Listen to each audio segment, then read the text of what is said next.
Good morning everyone, welcome to news morning. अस्सलाम वालेकुम, सुबह बखैर। उम्मीद है आप सब खैरियत से होंगे और आज पहला वर्किंग डे है तो पहले दिन वैसे भी आपकी एनर्जी ज़रा ज़्यादा होती है और होनी भी चाहिए।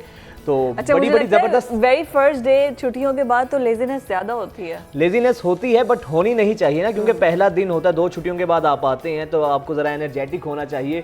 और इसलिए ख़बरें भी बड़ी एनर्जेटिक सी हैं। आज की बड़ी सियासत है, आज की आपको बड़ी ज़बरदस्त खबरें देंगे। इसके अलावा डिफरेंट हमारे सेगमेंट्स हैं, लेकिन उससे पहले स्टार्ट हम करते हैं। एक चोर हैं, अमूमन तो होता है चोर जब चोरी करते हैं तो बस आते हैं और डाका मार के चले जाते हैं, लेकिन खैबर पख्तूनख्वा के इलाके ज़िला सवाबी में चोरों ने बाकायदा खत लिखा है उस घर को जी कि हम जिस तरह कोई दावतनामा शादी का नहीं दिया जाता, बाकायदा उन्होंने खत लिखा है और खत में कहा है कि हमने आपके घर छापा मारने आना है, चोरी करने आना है, तो आपकी जो जो चीज़ें बैंक में पड़ी है ना, तो वो सारी चीज़ें बैंक से निकलवा कर अपने घर में रख लें। अगर आपने अपना पैसा, अपना सोना या जो भी आपके एसेट्स हैं बैंक से निकलवा के अपने घर ना रखे तो फिर जो भी नुकसान होगा उसके जिम्मेदार आप होंगे।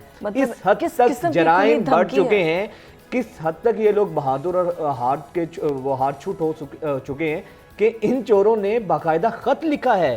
अच्छा, आपको पता है अंदाजा लगाएं जरा इनकी बहादुरी का, जरा आप अंदाजा लगाएं। इसी तरह होती है ना बत्ताखोरी भी। आपको पता है जब कराची में बहुत ज़्यादा थी, इसी तरह था कि जो भी इतने पैसे हैं आप दे दें और उसके बाद अदरवाइज आप अपने नुकसान के खुद जिम्मेदार होंगे और बोरीबंद लाशें, और फिर वो एक पूरा कल्चर था।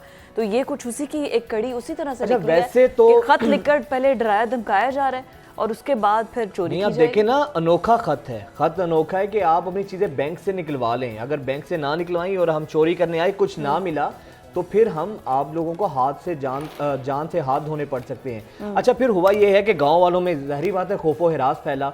उन्होंने पुलिस से रब्ता किया, पुलिस ने वो जो खत है उसके फोरेंसिक के लिए उसके नमूने जो है ना लैब भी भेज दिए हैं, लेकिन इंतज़ामिया जो है गाँव वालों ने अपना जिरगा तश्कील दे दिया है और उन्होंने पुलिस को कहा है कि अगर आप हमारी हिफाजत नहीं कर सकते, हमारे जानो माल की हिफाजत नहीं कर सकते, तो फिर हम खुद अपने घरों की हिफाजत करेंगे। चोर आए तो इनसे हम खुद निपटेंगे। लेकिन ये एक शरारत भी हो सकती है ना, कोई शरंगेजी भी हो सकती है। 18 घरों को खत लिख दिया। ये देखें, किसी एक घर को नहीं, 18 घरों को खत अगर लिख दिया गया है तो इसका मतलब ऑब्वियसली शरारत के एंगल से भी देखा जा सकता है। और फिर बैंक के अंदर इनके एसेट्स अगर पड़े हैं तो ये फिर कोई ऐसा शख्स होगा ना जिसको मालूम होगा कि बैंक्स में इनके एसेट्स पड़े हुए हैं, ऑब्वियसली उनको पता होगा। लेकिन इस सारे मामले में जो सबसे गौर तलब पहलू है, जो सबसे अहम, जो तवज्जो तलब बात है, वो बात ये है कि आपके यहाँ इस हद तक चोरों के हाथ जो है खुले हो चुके हैं, इस हद तक वो बहादुर हो चुके हैं, पुलिस को आप यानी कि वो कुछ समझते ही नहीं है। तो ये एक बहुत बड़ा अलमिया है। चलें खैर, अब ये सारा मामला था, हमने कहा आपसे डिस्कस करें। अब ज़रा कुछ सियासत की बात कर लें। बिल्कुल, और सियासत में आपको पता है कि जो पहले बहुत ज़्यादा चहमगोइयाँ थी सियासत के अंदर, सियासी हलकों के अंदर, पता नहीं असम्बली तहलील होती है, असम्बली मुद्दत पूरी करती है या नहीं करती है, या उससे पहले ही तोड़ दी जाएगी। तो अब एक बार फिर से सियालकोट पे जब वज़ीर आज़म शहबाज शरीफ लैपटॉप स्कीम से खिताब कर रहे थे तो उन्होंने कहा कि ये असम्बली अपनी मुद्दत पूरी करेगी, केयर टेकर सेटअप आएगा, निगरान वज़ीर आज़म आएगा। क्या कहते हैं वज़ीर आज़म शहबाज शरीफ, ज़रा उन्हीं की ज़ुबानी सुनिए पहले। मैं आज आपको इस तकरीब के हवाले से ये पैगाम देना चाहता हूँ कि कोई भी हुकूमत हो, आज हमारी हुकूमत है जो कि अगले माह वो अपना मुद्दत मुकम्मल कर लेगी और मुद्दत मुकम्मल होने से पहले हम इंशाअल्लाह जाएंगे और नई इंटरिम गवर्नमेंट आएगी और उसके बाद इलेक्शन में अल्लाह ताला जिसको भी मौका दे, उस हुकूमत का फ़र्ज होगा कि वो तालीम के मैदान में वो वसाइल की कोई कमी महसूस ना होने दें। तो वज़ीर आज़म साहब की गुफ्तगू तो आपने सुनी। इसी पर बात करने के लिए सीनियर तज्ज़ियाकार नासिर बेग चुगताई साहब हमारे साथ मौजूद हैं। बहुत शुक्रिया चुगताई साहब आपके वक्त का। सर, 2 से 3 बार शहबाज शरीफ साहब कह चुके हैं कि हम तो अपनी मुद्दत पूरी होने से पहले घर चले जाएंगे, फिर नया सेटअप आएगा। आपको क्या लगता है, इंतखाबात बर वक्त होते दिखाई दे रहे हैं या फिर आपको लगता है कि सियासी जमातें जो हुकूमत में हैं वो ज़रा रिलेक्टेंट है अभी इंतखाबात करवाने में? Thank you, good morning. मेरा ख्याल ये है कि हम पहले भी इस पर बात कर चुके हैं, बल्कि मैंने तो शायद आपके प्रोग्राम में या किसी और प्रोग्राम में 2 डेट्स दी थी, 8 अगस्त और 10 अगस्त, कि जब असम्बली टूट सकती है। राइट। अब जो देखिए, एक इस हुकूमत को नया एतमाद आया है, एक नया इसको हौसला मिला है IMF से एक गैर मामूली मुआहदे के बाद, देखिए वो 8th और 9th रिव्यू जो था वो तो फारिग हो गया ना। इसाक डार साहब ने जो कुछ किया, जो पीटीआई की गवर्नमेंट ने किया, उसके बाद तो आईएमएफ का हम पे ट्रस्ट ख़त्म हो चुका था और हम बिल्कुल बेसहारा हो गए थे। हमें कोई कुछ देने को तैयार नहीं था। हमारे दोस्तों ने, ब्रादर्स ने भी कहा था कि पहले आईएमएफ से बात कर लो, उनसे ले लो, फिर हम हाजिर देने को सब कुछ, $2 बिलियन और $1 बिलियन वगैरह वगैरह वगैरह।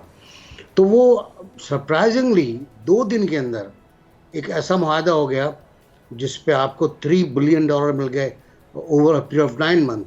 और वो बहुत क्लासिकल उसके डिवीजन है, कब कितना क्या मिलेगा और वो सब कुछ इस तरह का है।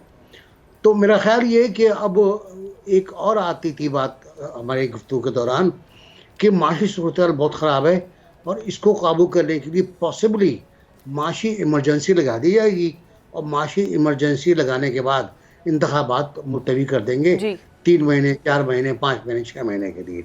अब वो भी ख़त्म हो गया मामला।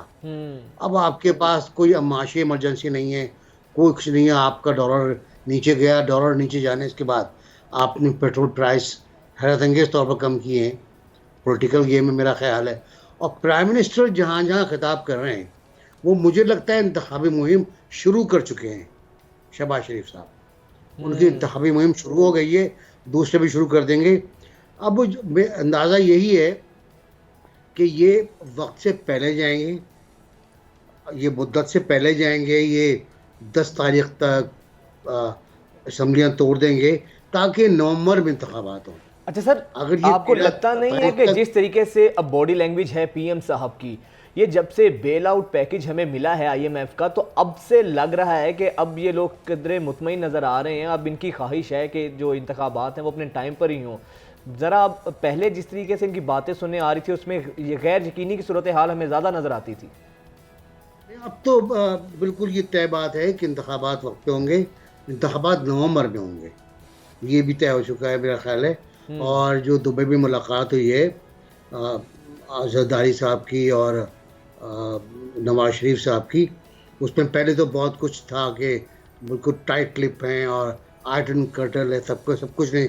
उसके बावजूद अंदाज़ा हो गया है कि चीज़ें तय हो गई हैं और ये भी शायद तय हो गया है। मेरा पहला ख्याल था कि कोई इकनॉमिस्ट आएगा केयरटेकर प्राइम मिनिस्टर, बहुत से नाम, 4-5 नाम भी आ गए थे, हफीज़ शेख, शमशाद अख्तर, डॉक्टर अशफाक, बहुत से नाम थे, डॉक्टर इशरत, ये नाम थे, ताकि आईएमएफ का जो पैकेज है उसको कैरी ऑन कर सकें, उसका देखभाल कर सकें।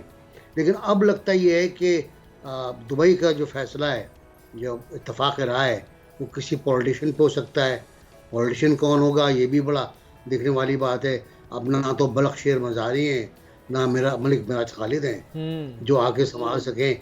तो अभी ये एक चीज़ बाकी है गालिबन, और शायद इस पर इख्तलाफ राय हो कि प्राइम मिनिस्टर, अगर कोई पॉलिटिकल लीडर आता है ऐसा जो ज़्यादा एक्टिव ना हो, जो ज़्यादा मुतनाज़ा ना हो, तो फिर फाइनेंस मिनिस्टर वो आएगा जो बहुत तगड़ा फाइनेंस को डील कर सके और आईएमएफ का मुआहदा कैरी ऑन कर सके आगे जाकर। तो क्योंकि ये नवंबर में ही बिल्कुल ठीक है। दूसरा आपको चुगताई साहब, मैं यही पूछना चाह रही थी कि अभी स्टेक होल्डर्स तो बहुत सारी जमाते हैं, मौलाना फजलुर रहमान भी हैं, लेकिन मेन स्टेक होल्डर्स तो पीपल्स पार्टी और नून लीग है ना।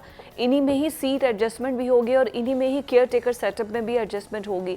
बाकी जहांगीर तरीन ग्रुप तो किसी एक पलरे को सपोर्ट ही कर सकता है, वो अलग से हुकूमत तो बना नहीं सकते। तो अब इन दो बड़ी, अब क्योंकि दुबई वाली मीटिंग तो सक्सेसफुल रही नहीं, उस पर तो कोई मामला तय पाए नहीं, नवाज शरीफ की वापसी के बाद आपको लगता है कि शायद मामलात अब दोनों बड़े स्टेक होल्डर्स में तय पा जाएं? देखिए, जो कुछ तय करना है वो नवाज शरीफ नहीं करना है। राइट। एक बात, छोटा भाई कुछ नहीं करेगा। छोटा भाई बहुत वफादार है, बहुत फरमाबरदार है। कल भी उसने कहा आप नवाज शरीफ को अगर वोट नहीं देते तो ना दें आप, लेकिन सोच लें कि फिर क्या होगा, फिर मुल्क की मैशत का क्या होगा, फिर वो लोग आ जाएंगे जिन्होंने मुल्क को तबाह किया है, वगैरह वगैरह। तो नवाज शरीफ का नाम बार बार ले रहे हैं, वो स्ट्राइक कर रहे हैं आपके जहनों पर, मेरे जहन पर, कि नवाज शरीफ ही उम्मीदवार होंगे। और ये जो बाज़ इत्तलात हैं कि कोई और साहब भी आ सकते हैं प्राइम मिनिस्टर के इंतखाबात के बाद, मुझे लगता नहीं कि ऐसा हो। शायद कुछ शोशे छोड़े जा रहे हों किसी मकसद की खातिर, कोई सियासी मकसद भी हो सकता है, लेकिन सबसे अच्छी बात जो है वो ये है कि ये तय हो गया है। वो दुबई में तय हुआ हो, पाकिस्तान में तय हुआ हो, वो कल की मुलाकात में तय हुआ हो जरदारी साहब की और शहबाज शरीफ की, कि वक्त से पहले असम्बली तोड़ी जाएगी। लेकिन नासिर साहब ताकि आपने सही फरमाया सर, इन दो फरीकों की तो हम बात कर रहे हैं कि दुबई में मुलाकात हुई आसिफ जरदारी की और नवाज शरीफ की, फिर आपने कहा कि शायद नवाज शरीफ साहब भी वजारत उज़्मा के उम्मीदवार होंगे। सर तीसरा बड़ा स्टेक होल्डर है जिसको हम इग्नोर नहीं कर सकते, वो हमारे मुल्क की इस्टेब्लिशमेंट है। आपको लगता है इस वक्त जो मौजूदा हुकूमत है और हमारे जो इदारे हैं सेम पेज पर हैं? दुबई में जो मुलाकातें हुई हैं उन पर उनकी भी आशीर्वाद थी, उनका भी एतमाद हासिल था उनको?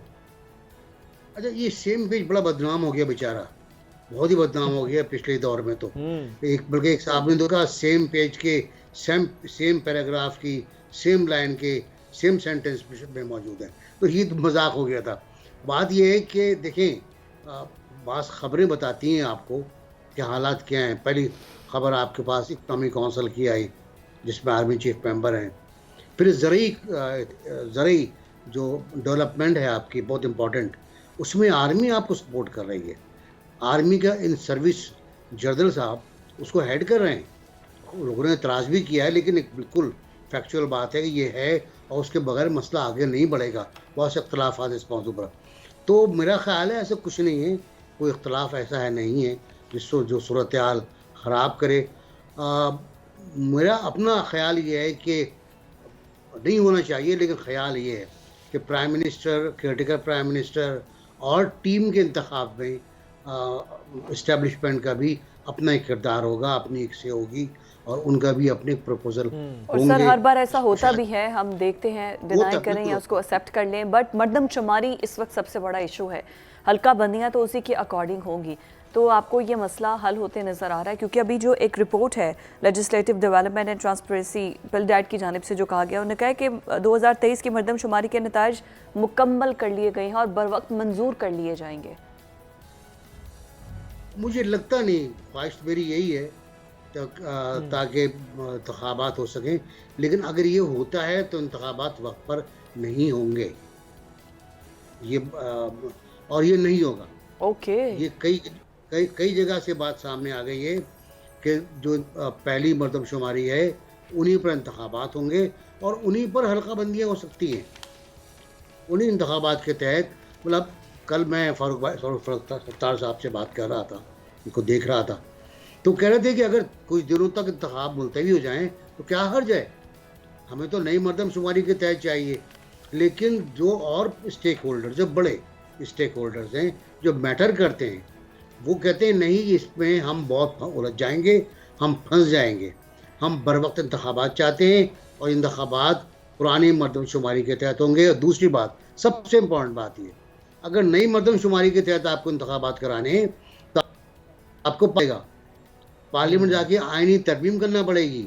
आईनी तरमीम आपको 2/3 मेजॉरिटी चाहिए, जो पार्लियामेंट में नहीं है। देखिए ना, खान साहब ने तो अपने पार्लियामेंट को सबसे को ले गए, अपने हाथ पैर काट लिए उन्होंने तो अब वो तरमीम तो हो नहीं सकती। तरमीम ऑर्डिनेंस के तहत, एक साहब ने कहा कि ऑर्डिनेंस जारी कर दे, घर का मसला थोड़ी है, कोई खाला का घर थोड़ी है कि आईनी तरमीम ऑर्डिनेंस के ज़रिए नहीं हो सकती, पहली बात। दूसरी बात ये, तो मेरा ख्याल है स्टेक होल्डर्स बात पर रजामंद हैं कि पुराने जो मर्दमशुमारी है उसके तहत इंतखाबात कराए जाएं, और मुझे नहीं लगता कोई डिले होगा इसके अंदर या कोई मसला बनेगा। उसी के तहत ही कराए जाएंगे, क्योंकि ये डिलिमिटेशंस का होना, सेंसस का होना, अगर ये अब इसको छेड़ा जाता है तो फिर तो इलेक्शंस और अभी भी इस पर इख्तिलाफ है ना जी सर, अभी भी इस पर इख्तिलाफ है कि मर्दम सही हुई है गलत हुई है। राइट, बहुत शुक्रिया। नासिर बेग चुगताई साहब हमारे साथ मौजूद थे और अपना एक्सपर्ट ओपिनियन दे रहे थे। अच्छा, वैसे मेरा ये मुझे ये लगता है कि जिस तरह आबादी बढ़ रही है, डिलिमिटेशंस होनी चाहिए और मर्दमशुमारी होनी चाहिए ताकि लोगों को हक राय दही इस्तेमाल करने का मौका मिले। लेकिन अगर इलेक्शंस का इनेकाद बर वक्त होना है तो फिर ये चीज़ें नहीं होनी चाहिए, क्योंकि जब ये चीज़ होगी तो फिर कभी भी इलेक्शंस टाइम पर मेक श्योर नहीं हो सकते। और फिर आपको पता है कि डिफरेंट पार्टीज जो हैं वो एक्सेप्ट नहीं करती कि ये वाला मरदमशुमारी हमारी हल्का बंदियाँ कम दिखाएंगे और कराची और सिंध के अंदर तो ख़ासतौर पर नामंजूर किया जाता है हल्का बंदी को। आगे बढ़ते हैं और कुछ सयाहत की बात करते हैं। सयाहत की बात तो करते ही हैं। वैसे मैं ये अभी सोच रहा था जब ये खबर हमारे सामने आई कि हर जगह के ना कुछ मैनर्स, कोई डेकोरम होता है, कोई एटिकेट्स होते हैं। जिस तरह आप किसी स्कूल में जाते हैं तो उसके एक SOPs होते हैं, किसी भी इदारे में जाते हैं, किसी के घर जाते हैं, मस्जिद में का अपना जाते एक हैं, डेकोरम होता है, उसका एक अपना तकद्दुस होता है। इसी तरह जब आप किसी के घर जाते हैं मेहमान बनकर, उसका एक अपना डेकोरम होता है, अपना मैनर्स होते हैं। अब सयाहत, वैसे तो गर्मी की छुट्टियां हैं, इन दिनों में बेशुमार हमारे जो लोग हैं वो शुमाली इलाका जात का रुख करते हैं, लेकिन सयाहत का मतलब ये नहीं है कि आप वहाँ पर जाएं, हल्ला गुल्ला करें और गंद करें, वहाँ के लोगों को तंग करें, वहाँ के लोग आपसे परेशान हों जो आपकी मेज़बानी करते हैं। पाकिस्तान में अक्सर हम ये देखते हैं कि गिलगित बल्तिस्तान में ख़ास तौर पे जो सयाह वहाँ पर जाते हैं, अब उन एरियाज़ के अंदर जो फलों का जो फलदार दरख्त होते हैं, फलों की फ़रोख्त वहाँ का उनका ज़रिया आमदन है। अब ये देखें, ये फुटेज में देखें कि वहाँ के लोगों के जो अमलाक हैं, जो दरख्त हैं, अब ये सयाह जो हैं वहाँ पे पूरी की पूरी टहनियाँ ही तोड़ रहे हैं। मतलब आपने फल तोड़ना है, एक दो खुबानी लेनी है, ले। अब वहाँ का जो लोग हैं वो उनसे बड़े तमीज़ से बात करें, वो उनको कह रहे हैं कि यार अगर आप लोग ये तोड़ेंगे तो फिर हम लोग क्या खाएंगे। उन्होंने ये भी कहा है, उनकी आप फराग दिली मुजाहरा करें, उनका मुलाहिजा करें कि वो ये कह रहे हैं कि अगर आपने फल खाना है ना तो फल तोड़े। अब ये देखिए पूरी की पूरी टहनियाँ तोड़ ली। और ये कोई छोटे बच्चे जो अबाश लड़के होते हैं ना, ये उनकी करतूत नहीं है, बल्कि ये पढ़े लिखे यंगस्टर्स, आई एम श्योर कि दे मस्ट बी लाइक 30+। और आपको 30 साल की उम्र में भी अगर होश नहीं आ रही, मत नहीं आ रही, तो फिर तो जाहिलों में तो आपका शुमार होगा। तो पढ़े लिखे जाहिल ऐसे ही होते हैं कि एक तो गिलगित बल्तिस्तान वाले आपकी मेहमान नवाजी कर रहे हैं, आपको वेलकम कर रहे हैं, आपका जो गंद आप फैला के अपनी गाड़ियों में चलते बनते हैं, अपनी गाड़ियों से जूसेस और जो भी चिप्स जो भी आप खाते हैं वो बाहर फेंक देते हैं। एक तो उनको वो उठाते हैं, साफ़ सुथरा करते हैं, फिर आप लोगों के लिए जो उनके बागात हैं, जो उनके दरख्त हैं, उनको मेंटेन रखते हैं, मेंटेनेंस रखते हैं। फिर आपके जो ताज़ा फल उतरते हैं वो उतारने के बाद वो फरोख्त करते हैं। अगर आपने फल तोड़ के खाने, आप दरख्त से फल तोड़ कर खाएं, टहनियाँ तोड़ तोड़ के, ऐसे जैसे कुदरत ने आपको कभी भी आपको मिला ही नहीं है खाने के लिए कुछ। हमें ना हमारे जो TDCP जो महकमा है टूरिज़म के, TDCP है, और इसके अलावा मुख्तलिफ महकमा जात हैं टूरिज़म के, उनको ना बाकायदा ट्रेनिंग कोर्सेज करवाने चाहिए। जो लोग टूरिज़म पे जा रहे हैं उनको मैनर सिखाएं कि जिस जगह पर आप जा रहे हैं वहाँ पे अपना अच्छा तासुर देकर जाएं, अच्छा इमेज देकर जाएं, बजाय इसके कि आप वहाँ पर जाएं उन लोगों के लिए नुकसान का भी बाइस बने और उल्टा फिर उन लोगों के लिए आप अपने इलाकों के लिए बदनामी का बाइस बने। इन लोगों पर फाइन होना चाहिए। जब इनकी जेब से पैसे निकलेंगे ना तब बाज आएंगे, और बाकी लोग भी बाज आएंगे कि हम फाइन भारी, जब हेफ्टी अमाउंट में आपको जुर्माना देना पड़ेगा ना, फिर कोई ऐसी गंदी और नीच हरकत नहीं करे। हमारी आवाम समझती है, उसके अलावा तो हम प्यार से आप कितना भी समझा लें इनको समझ नहीं आएगी। तो शायद इससे कुछ हालात बेहतर हों। ब्रेक के बाद हाजिर होते हैं।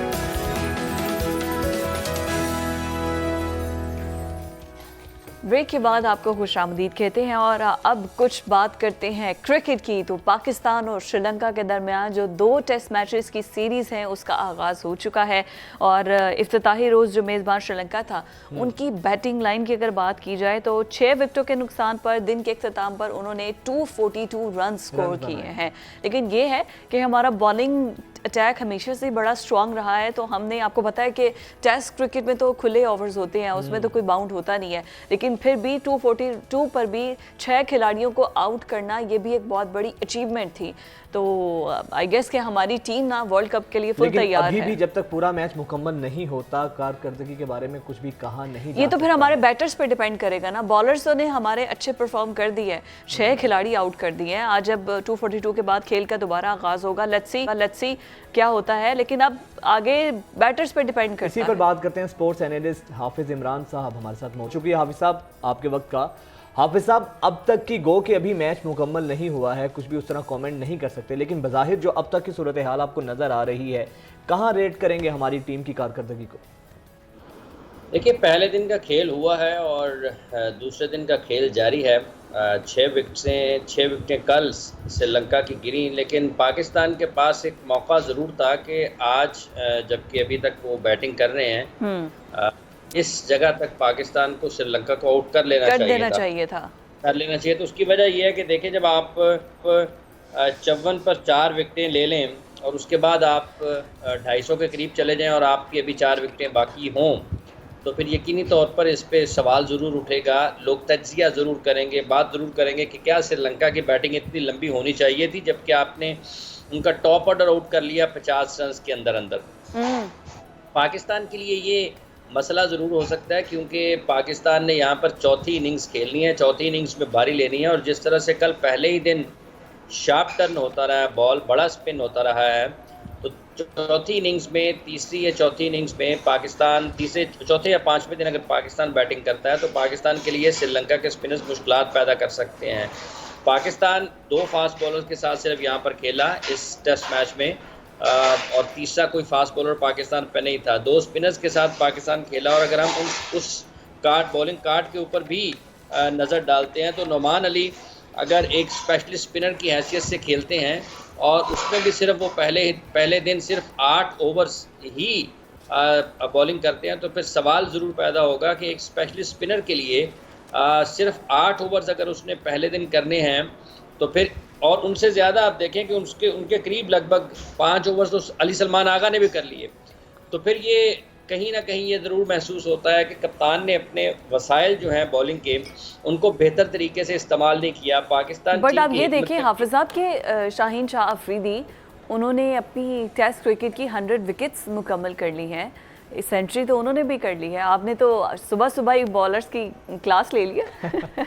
देखिए शाहीन शाह अफरीदी ने 100 विकेट्स मुकम्मल किए हैं, इसमें तो कोई शक नहीं है, लेकिन जब आप 54 पर 4 आउट कर लेते हैं और उसके बाद अगर आप 250, अगर ये पार्टनरशिप 50-100 की और लग जाती है, फ़र्ज़ कर लें जैसा कि अभी तक वो 245 पर 6 हैं, अगर ये वाली पार्टनरशिप 50 रन ऐड कर देती है, 300 रन आउट बोर्ड कर देते हैं, तो इसका मतलब ये है कि आपने 250 रन करवा दिए आखिरी 6 खिलाड़ियों से 4 विकेटें लेने के बाद। शाहीन शाह अफरीदी का तो जिक्र ही नहीं हो रहा। शाहीन शाह अफरीदी की पाकिस्तान के जो नए गेंद के गेंदबाज हैं, जिसमें शाहीन अफरीदी ने बेहतरीन गेंदबाजी का मुजाहरा किया, नसीम शाह ने उनका साथ दिया, लेकिन वो विकेट्स हासिल नहीं कर पाए, वो उतना ज़्यादा अच्छी गेंदबाजी उन्होंने नहीं की, लेकिन टेस्ट क्रिकेट में वो पाकिस्तान के बेहतरीन बॉलर हैं। अच्छा, लेकिन ये बताइएगा, ये जो गाल की पिच है ये साजगार है पाकिस्तानी टीम के लिए, और मजीद इस मैच में अपने आप को बेहतर करने के लिए क्या स्ट्रेटजी होनी चाहिए हमारी टीम की? देखिए बात यह है कि अब तो इन्हिसार इसका है कि पाकिस्तान कितना जल्द आउट करता है श्रीलंका को। धनाजाया और एंजेलो मैथ्यूज़ ने ये दाद ज़रूर देना पड़ेगी, जहां पर हम ये कह रहे हैं कि पाकिस्तान के गेंदबाजों ने ज़्यादा अच्छे खेल का मुजाहरा नहीं किया 4 विकेटें लेने के बाद। वहाँ पर ये भी देखना पड़ेगा कि जिस तरह से धनाजाया और एंजेलो मैथ्यूज़ ने बैटिंग की है, बहुत ही उम्दगी के साथ उन्होंने पाकिस्तान के फास्ट और स्पिन बॉलर्स का मुकाबला किया, सामना किया और अपनी टीम को मुश्किलात से निकाला। ना सिर्फ उन्होंने एक अच्छी पार्टनरशिप लगाई, बल्कि अच्छे स्ट्राइक रेट के साथ भी बैटिंग की।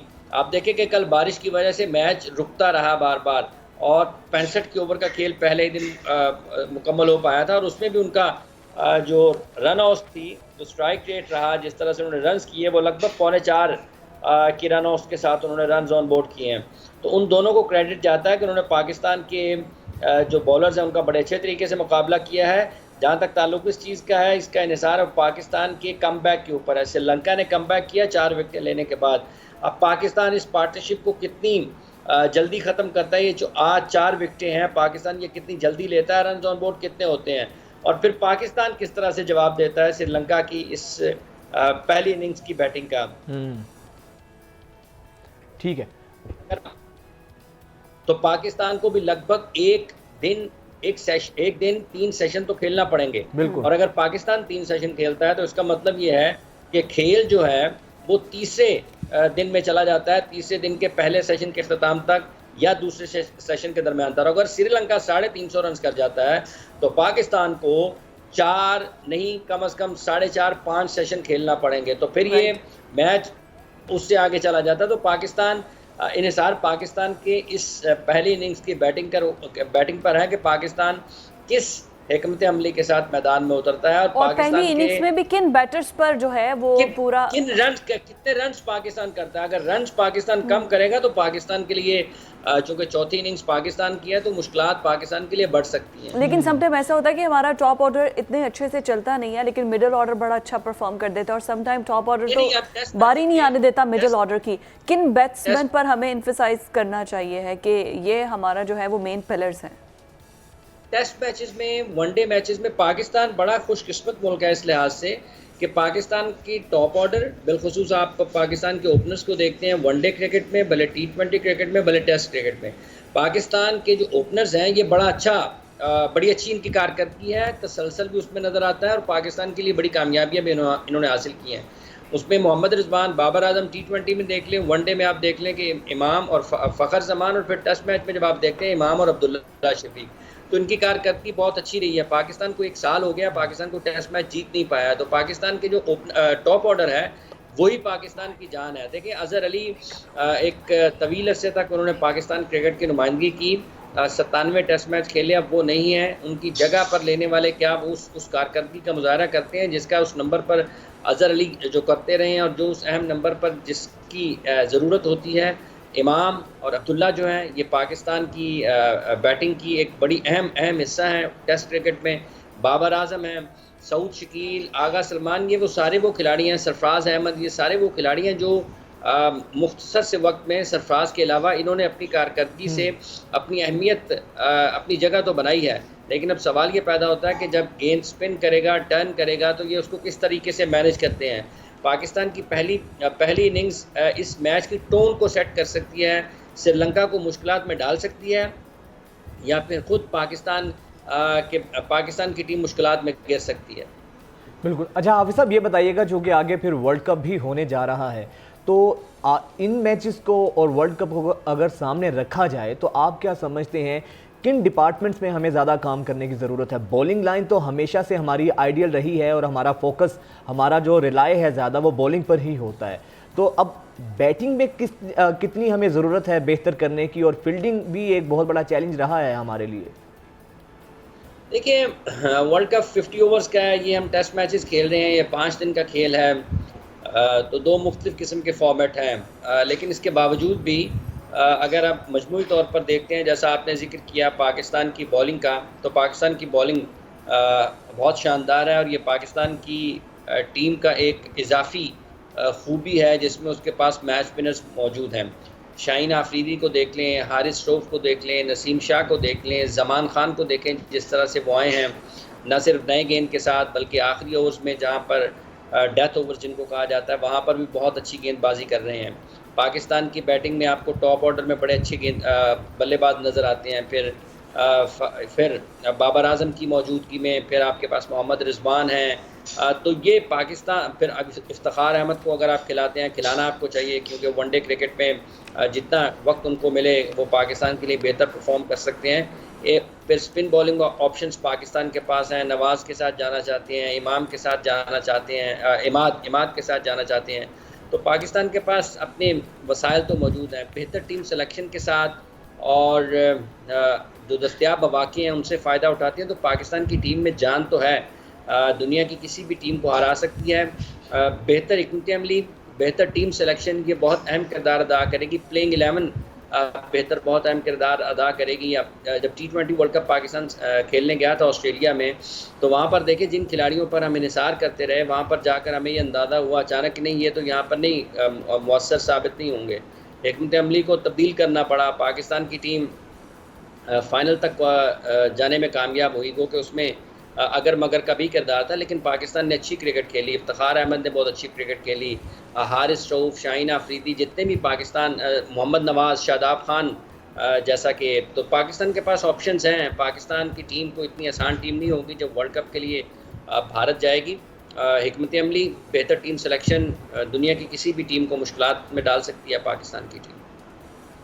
राइट, ठीक है, बहुत शुक्रिया। हाफिज़ मोहम्मद इमरान साहब मौजूद थे, और वाकई में जो इस वक्त हमारी बैटिंग लाइन है और बॉलिंग लाइन है, ये बिल्कुल जैसे कहना चाहिए ना, it's a fixed and it's a proper combination, but still जब हमारे जो बॉलर्स हैं उन्होंने इतना उम्दा परफॉर्म किया कि 54 पर उन्होंने जो टॉप ऑर्डर था श्रीलंका का उसको आउट कर दिया, तो फिर इतने ज़्यादा उन्हें रन देना, अल्लाह करे परफॉर्मेंस का ये तसलसल जो है ना बरकरार रहे और वर्ल्ड कप में भी हमें ऐसी ही कारकर्दगी देखने को मिले। खैर,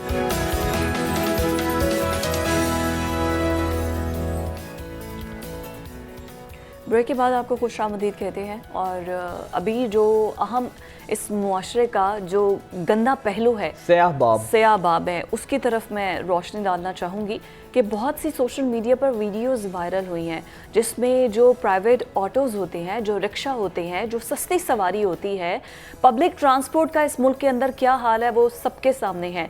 तो एक सेफ सवारी जो है वो है ऑटोज़, जो चीप भी है और लोग इस्तेमाल भी करते हैं। अक्सर स्कूल, कॉलेजेस, वैन्स की जगह ऑटोज़ लगे होते हैं जहाँ पर बच्चे, स्पेशली जो तालिबात होती हैं, वो अपनी यूनिवर्सिटी के लिए ऑटोज़ में आती हैं, सफ़र करती हैं। और फिर वैसे भी प्राइवेटली बहुत सी ख़वातीन हैं जो रिक्शों पर सफ़र करती हैं। लेकिन रिक्शा ड्राइवर किस किस्म के, मैं सबको तो नहीं, लेकिन बहुत बड़ी एक कम्युनिटी है। इस वाक़े के आने से पहले इस पर तो हम बात करेंगे, लेकिन आप ये देखिए, आपको याद होगा हमने लास्ट वीक ही प्रोग्राम किया है जिसमें ख़वातीन के हवाले से ज़्यादती के बहुत ज़्यादा केसेस रिपोर्ट हुए हैं, और ये केसेस में ज़्यादा तादाद लाहौर में रिपोर्ट होने वाले केसेस की है, जो कि सूबाई दारुल हुकूमत है। सारे पंजाब के सेक्रेटेरिएट यहाँ पर मौजूद हैं। ये रिपोर्ट भी सामने आ गई। उसके बावजूद हमने देखा कि इन वाक़यात में कमी आने की बजाय आए रोज़ ऐसे वाक़यात देखने को मिलते हैं, और कितने ऐसे वाक़यात हैं जो कि रिपोर्ट ही नहीं होते हैं ना।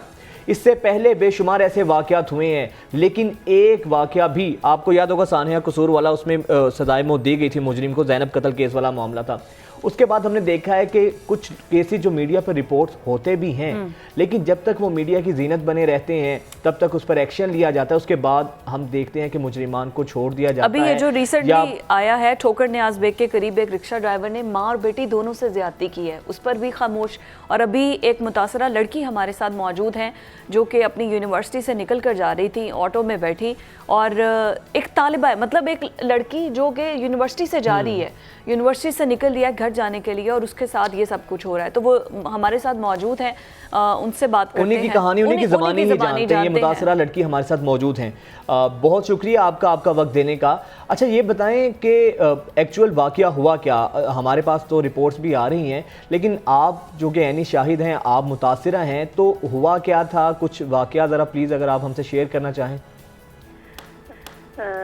पहले बात तो सर अस्सलाम वालेकुम, और बहुत शुक्रिया आपने इस मामले को हाईलाइट किया। तो ये सर 11 जुलाई को कोई शाम 4 साढ़े 4 बजे के करीब का वाक़या है। IBA स्टॉप है कैंपस का, वहाँ से मैंने ऑटो लिया है और मैंने धर्मपुरा की तरफ जाने के लिए। तो उसने जाके वारिस मीर अंडरपास जो है वहाँ पे जाके उसने एकदम ऑटो को। अच्छा, ज़रा कता कलामी की माजरत, आपसे पूरी बात सुनते हैं। हम अपने व्यूवर्स को ये क्लियर करना चाहेंगे कि हमने इन लड़की की, इस खातून, इस तालिबा की तस्वीर इसलिए नहीं लगाई ताकि जो प्राइवेसी होती है, सबका हक है उनकी प्राइवेसी को मुकद्दम जाना जाए, उसका ख्याल रखा जाए। इसी चीज़ को मलहूज़े खातिर रखते हुए हम आपकी तस्वीर नहीं दिखा रहे हैं। व्यूवर्स को हम ये बताना चाहेंगे। प्लीज़ आप ज़रा बताइएगा वाक़या। जी सर, बिल्कुल। तो वारिस मीर अंडरपास पे जाके उसने एकदम कहा है कि ये ख़राब हो गया है, मुझे इसको ठीक करना होगा। तो मैंने कहा इट्स ओके, कर लो ठीक। अब वो जैसे ही वो स्टीयरिंग के आगे से हटा है, मेरी सामने नज़र पड़ी है, तो उसने वहाँ पे अडल्ट किस्म के वीडियोस जो हैं वो फ़ोन रोटेट करके रखा हुआ था वहाँ पे। अच्छा, उसके बाद मैंने अपनी मामा को इस बारे में इन्फॉर्म किया है, तो उन्होंने कहा कि इसकी रिकॉर्डिंग करो। अब मैंने उन वीडियोस को रिकॉर्ड किया, और जैसे ही मैं नीचे उतरने लगी हूँ, उसको फील हो गया है कि इसकी नज़र पड़ गई है या जो कुछ भी। उसने वहाँ से दूसरी तरफ से वो आया है जहाँ पे ट्रैफिक नहीं थी, और दूसरी साइड पे जहाँ पे वो थी, उसने वहाँ पे आके ना रिक्शे का वो दरवाज़ा खोला और एक बिल्कुल गैर महसूस तरीके से मेरा स्कार्फ खींचा, और फौरन मैं अलर्ट हुई हूँ। तो मैंने उसको बोला है कि ये क्या बदतमीजी है। बिल्कुल खामोश रहा, उसने मेरी कोई बात का जवाब नहीं दिया। मैं नीचे उतरी हूँ और मैंने उसको वहाँ पे खड़े होकर इंसल्ट किया है। दूसरी बात, उसने फिर भी मेरी बात का कोई रिस्पॉन्स नहीं दिया। सर वो इतना कोई घटिया था, यकीन माने मैं बिल्कुल, मेरे से वो एक चीज़ एक्सप्लेन नहीं हो पा रही कि वो वीडियोस वो देख रहा था ऑलरेडी, ठीक है। और उसके बाद उसने क्या किया है कि वो बिल्कुल रिक्शे की ओट लेके उसने वो जो अपना शर्ट था वो पेट तक रिमूव किया है, और अपना फिर ट्राउजर, खुदा ना खास्ता सर कुछ भी हो सकता था वहाँ पे। मेरी फर्स्ट प्रायोरिटी थी वहाँ से निकला।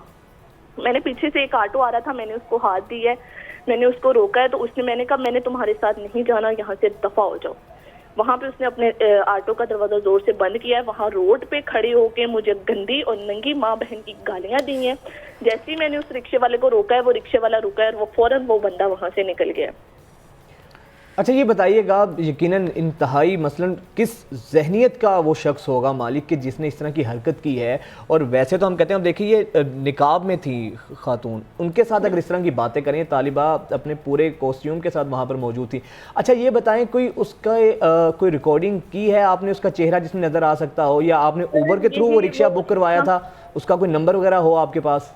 रिक्शे का सर नंबर है मेरे पास, लेकिन उसके ना इंग्लिश डिजिट वो मुझे नहीं पता था कि वो इतने इम्पोर्टेंट होती हैं। वो मैंने सारी वो जो डिटेल्स थी वो पुलिस को दे दी हैं, उसकी वो वीडियो रिकॉर्डिंग भी और रिक्शे का नंबर भी। तो मुझे ये बताइए, ये जब ये सारा वकूआ हुआ, ये दिन का कितने बजे का वक्त था? मतलब दिन की रोशनी में ये सब कुछ हो रहा है? जी मैम बिल्कुल, ये कोई 4 साढ़े 4 के करीब का वो वाकया है। और एग्जैक्ट ये जगह कौन सी थी? सर वारिस मीर अंडरपास के करीब ये हुआ है। तो मुझे ये बताइए, आई एम रियली सॉरी, हमें आपसे मुनासिब नहीं लग रहा कि हम आपसे बार बार इस किस्म के क्वेश्चन पूछ रहे हैं। एक आप जहनी कर्ब में मुब्तला होंगी, लेकिन हम ऑडियंस की आगाही के लिए, ताकि उन्हें पता चले इस तरह के वाक़यात हो रहे हैं। आपने अपनी सराउंडिंग्स में क्या मुख्तलिफ लड़कियों से बात की? क्योंकि वो सब तालिबात भी तो प्राइवेट ऑटोज़ इस्तेमाल करती होंगी, क्या इस किस्म के वाक़यात उनके साथ भी हो रहे हैं?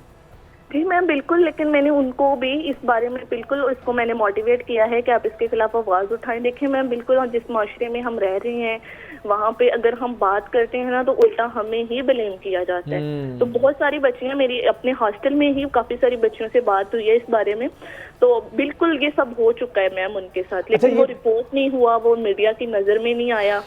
यकीनन जो ऐसे केसेस होते हैं अक्सर तो रिपोर्ट्स इसलिए नहीं होते, उल्टा लड़की को विक्टिम ब्लेमिंग शुरू हो जाती है। अच्छा ये बताएं कि उस शख्स की उम्र कितनी थी? कोई आप, अगर वो आपके सामने आए या उसकी तस्वीर आपके सामने आए, तो आप उसको पहचान सकती हैं? जी बिल्कुल सर, डेफिनेटली मैं उसको पहचान लूंगी। उम्र उसकी थी कोई तकरीबन 25-26 इसी के राउंड अबाउट थी। अच्छा, यंग, बिल्कुल यंग सा लड़का था। तो ये बताइए कि पुलिस आपके साथ कितना कोऑपरेट कर रही है? आपने एप्लीकेशन दी है, उसके बाद कोई इन्वेस्टिगेशन कोई सामने आई है? मैम पुलिस ने माशाल्लाह से पूरे 4 दिन 5 दिन के बाद जाके रात FIR की है। अब इस पे फर्दर क्या कार्रवाई करती हैं वो मैं सुबह उनसे मिलूंगी, तब ही मैं बता सकूंगी इस बारे में। तो यूनिवर्सिटी की तरफ से यूनिवर्सिटी इंतज़ामिया आपके साथ स्टैंड ले रही है इस सारे इशू पर? मैम इस बारे में मेरी इंशाल्लाह अपने VC साहब से भी पूरी बात होगी। तो अभी तो फिलहाल मैं घर आई हुई थी अपने, तो इंशाल्लाह इस मामले में यूनिवर्सिटी इंतजामिया बिल्कुल साथ देगी। अच्छा लास्टली ये बता दें कि पुलिस जो अब तक इस तमाम तर मामले पर कार्रवाई कर रही है, आप सेटिस्फाइड हैं उससे? बिल्कुल भी नहीं सर, मैं बिल्कुल सेटिस्फाई नहीं हूँ उससे। ठीक है, बहुत शुक्रिया आपका। अल्लाह ताला सबको, आपको सबको, अपनी सब लड़कियों को अपनी अमनो अमान में रखे। और ये हालात हो चुके हैं। अच्छा ये वाक़या आप देखें कि दिन दिहाड़े लाहौर में ये वाक़या रिपोर्ट हुआ है, फिर बाकी इज़ला का, बाकी जो दूर दराज के देहात हैं वहाँ पे क्या हाल होता होगा अगर लाहौर में इस तरह का हो रहा है? तो ये हमारी इंतज़ामिया, हमारी जो यहाँ की निगरान हुकूमत है, हमारी पुलिस है, इनकी कारकर्दगी पर बहुत बड़ा सवालिया निशान है। अभी पिछले ही हफ्ते हमने लाहौर में जो ख़वातीन और बच्चों के साथ ज़्यादती के केसेस रिपोर्ट हुए हैं उसके हवाले से हमने पूरा प्रोग्राम किया था, लेकिन उसके बावजूद आप देखें अभी इस बच्ची की इस लड़की की आप गुफ्तगू सुने, उसका ये कहना है कि 3 से 4 दिन के बाद पुलिस हरकत में आई है और वो बिल्कुल भी उससे कारकर्दगी से मुतमईन नहीं है। और हरकत में भी तब आई है जब मीडिया पर ये खबर आई है, उसके तो बाद जब ऐसी चीजें होंगी, जब पुलिस हाथ पे हाथ बांधे धरी रहेगी, हाथ पे हाथ बांध कर बैठी रहेगी, तो फिर ऐसे वाकयात तो होंगे। जब कल्प्रेंट्स को पता है कि जब भी कोई ऐसे मामला होंगे पुलिस ने हरकत में नहीं आना, तो ऑब्वियसली वो तो इस तरह के काम करेंगे फिर। और यही है ना कि उनको कोई सख्त सजाएं नहीं दी गई हैं, लेकिन आप उस लड़की का, उस बच्ची का जहनी कर्ब का अंदाज़ा नहीं कर सकते जिसके साथ ये वाकया होता है। एक चलती सड़क पे दिन की रोशनी में अगर वो खुद को महफूज नहीं समझती और ये वाकया हो जाता है, कैन यू इमेजिन कि ये कितनी देर तक ट्रॉमा से गुजरती है, उस माइंड में, उसके माइंड में ये चीज़ें घूमती रहेंगी। और जब भी कोई इस तरह का वाकया रिपोर्ट होगा तो वो फ्लैशबैक उसको उसी चीज़ के आते रहेंगे, क्योंकि वो खुद एक विक्टिम रही है। और तकरीबन पाकिस्तान के अंदर मुझे लगता है 10 में से 8 खवातीन तो इस किस्म की ओछी और गंदी हरकतों के विक्टिम रहे हैं। लास्ट भी वीक जब आप रेफरेंस दे रहे हैं, हमने जब किया था, मैंने तब भी इस चीज़ को हाईलाइट किया था कि गर्ल्स कॉलेजेस के आगे जो ऑटो ड्राइवर्स खड़े होते हैं वो इस किस्म की गंदी हरकतें कर रहे होते हैं, लेकिन वहाँ पर ट्रैफिक वार्डन्स खड़े हैं, वहाँ पर चौकीदार खड़े हैं, सारी एक मर्द वहाँ से गुजर रहे हैं, लेकिन कोई रोकता टोकता कोई कुछ भी नहीं है। और अभी ये जो वाकया रिपोर्ट हुआ है, मतलब पुलिस अब क्या लगे, वो कहेंगे इस तरह के कितने वाकयात आते हैं। अब एक रिक्शे वाले को पकड़ने के लिए हम क्या पूरे लाहौर में नाकेबंदी कर दें? क्योंकि पुलिस ने तो काम करना नहीं है। अगर काम करती तो ये रातों रात वो शख्स गिरफ्तार होता। अगर किसी DIG की बेटी होती, किसी मिनिस्टर की ये बेटी होती, उसके साथ अगर इस तरह का वाकया मेरी हुआ तो होता। लास्टली CM पंजाब से ये गुजारिश है, ये रिक्वेस्ट है कि सर, और हमारी पुलिस से ये गुजारिश है, या तो आप फिर इन सारी खवातीन के, अगर आप इनको सिक्योरिटी और तहफ़्फ़ुज़ नहीं दे सकते हैं, इनको घर में बिठा दें, इनके तालीम हासिल करने पर, इनके घर से बाहर निकलने पर मुकम्मल पाबंदी आयद कर दें ताकि वाक़यात फिर नहीं होंगे। एक ये हल है। या फिर आप हरकत में लेकर आएँ कानून को, पुलिस आपकी इतनी एक्टिव हो कि ये ऐसी बच्ची जो इतने सख्त ट्रॉमा से गुजरी है, जिसके साथ ये सारा कुछ वाक़या हुआ है, 4 दिन के बाद पुलिस हरकत में आई है, वो भी जब मीडिया पर खबर सामने आई है। तो प्लीज़ हमारी पुलिस और हमारी जो ख़ास तौर पे ये जो इंतज़ामी निगरान हुकूमत है, इनसे हमारी दरख्वास्त है कि इस तरह के वाक़यात की रोकथाम के लिए कोई ना कोई मरबूत हिकमत अमली बनाए, वरना खुदा ना खास्ता आपकी बेटी भी हो सकती है, आपके बच्चे भी हो सकते हैं। कोई भी ये जो वहशी दरिंदे होते हैं, ये तो नहीं देखते ये किसकी बेटी है, कहाँ से इसका ताल्लुक है। कार्स में भी ऐसे हमने देखे वाक़यात पेश आते रहे हैं। तो जब तक हमारी इंतज़ामिया और पुलिस हरकत में नहीं आएगी, ऐसे वाक़यात पे सिवाय हम हू एंड क्राई करने के, सिवाय मातम करने के, सिवाय मीडिया पर बात करने के अलावा इसकी हम रोकथाम नहीं कर सकेंगे। ब्रेक के बाद वापस आते हैं।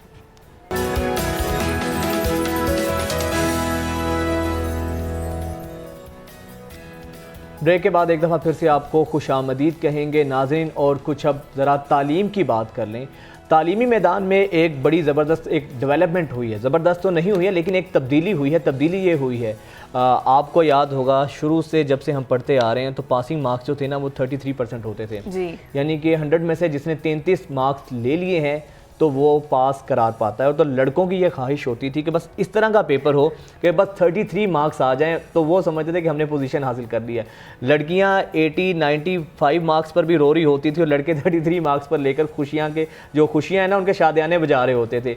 अब हुआ ये है कि अब जो पासिंग मार्क्स हैं वो 33 से बढ़कर 40 कर दिए गए हैं, जिसके 100 में से 40 नंबर्स होंगे, वो ही पास करार पाएगा। वो तमाम लोगों ने शुक्र अदा किया होगा कि शुक्र है हमने डिग्रीज पहले हासिल कर ली। लेकिन ये स्टूडेंट्स के लिए अच्छी खबर नहीं है। वो 33 के उनको लाले बड़े होते थे, अब 40 मार्क्स उनको लेने पड़ेंगे। लेकिन ये इसके अलावा एक और जो तब्दीली हुई है, मार्च अप्रैल की बजाय जो अब जो एग्जाम्स होंगे वो मार्च अप्रैल की बजाय मई जून में होंगे। तो ये 2 बड़ी तब्दीलियाँ सामने आई हैं। इन तब्दीलियों का हमारी निज़ाम तालीम पर क्या असर होगा और क्या मज़ीद रिफॉर्म्स की ज़रूरत है, या बस यही चेंजेस ही काफ़ी हैं हमारे तालीमी मेयार को बेहतर करने के लिए?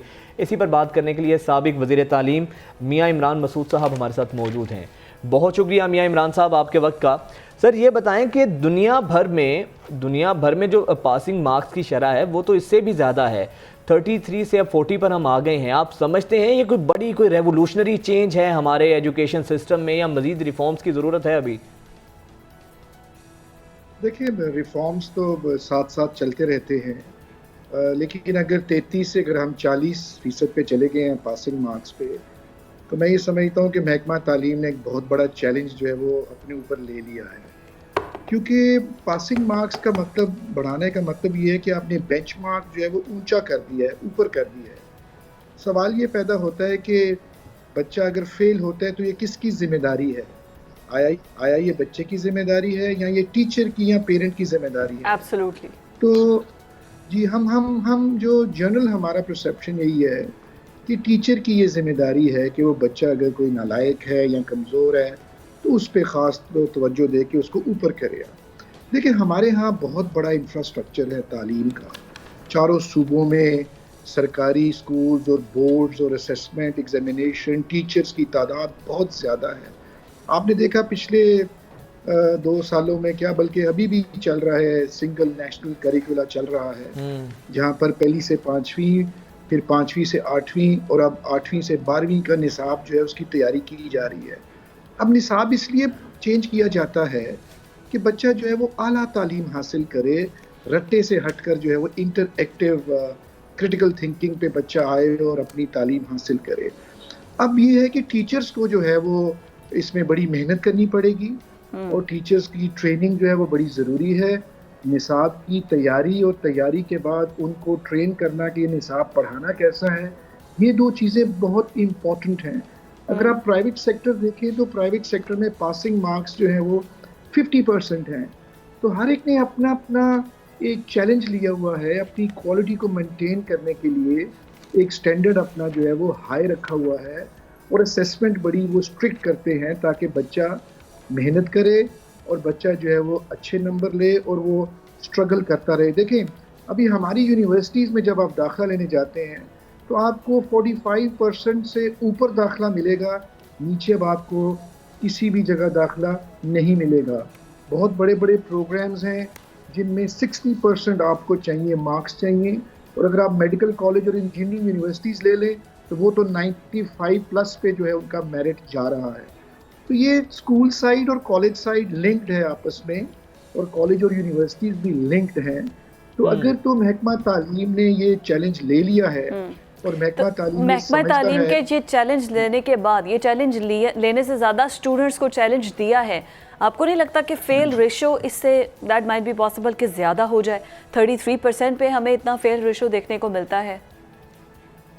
देखिए, अगर आप लाहौर बोर्ड की मिसाल लें तो लाहौर बोर्ड में तकरीबन 1.5-2 लाख बच्चा अपीयर होता है हर साल जी।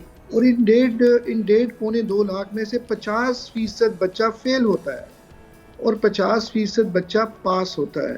देखिए, बच्चों को तो स्ट्रगल करनी पड़ेगी ना। बच्चों को तो दिल होता है कि हमें तो इम्तिहान ना हो और छुट्टियां बस मिलती रहें और हम पास हो जाए, लेकिन ये मैं समझता हूँ कि ये दोनों तरफ की अब जिम्मेदारी बढ़ गई है।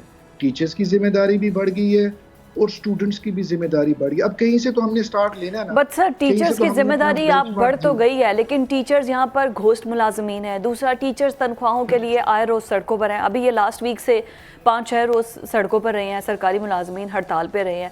अब वो कहते हैं हम अपना देखें, अपना गुजर। पहले उस्ताद की बड़ी एक रुतबा होता था, इज्जत होती थी। अब तो उस्ताद is just like a job holder, जैसे बाकी सब लोग हैं। देखिए, टीचर्स का बहुत बड़ा नेटवर्क है। सरकारी टीचर पंजाब में 7.5 लाख टीचर जो है वो महकमा तालीम में पढ़ाता है और इस टीचर की इज़्ज़त, टीचर की क्रेडिबिलिटी, इस पे बहुत हमने काम किया, इस पे बड़ी बहस है।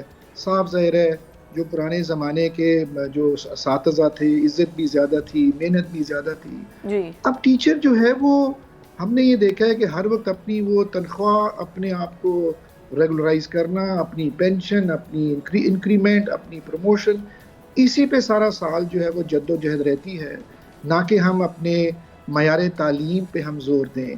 अब लोगों ने ट्यूशन्स पढ़ाना शुरू की, गोस्ट स्कूल्स एक ज़माने में बने थे, गोस्ट टीचर्स बने थे, फिर चीटिंग होती थी, फिर बूटी माफिया था।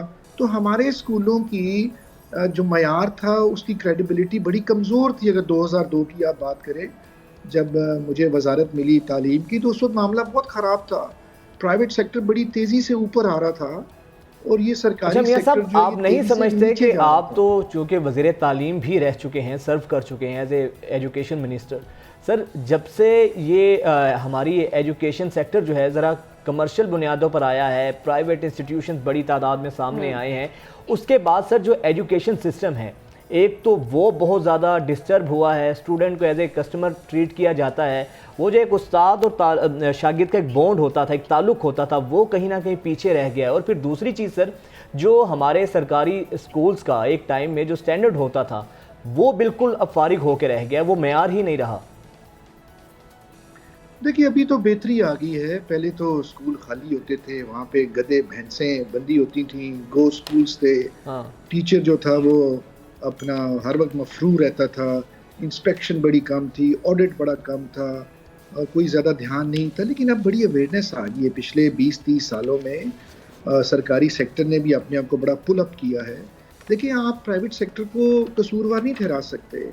हर प्राइवेट सिस्टम जो स्कूल सिस्टम है वो अपनी मेहनत खुद करके अपने इस मुकाम पर पहुंचा है।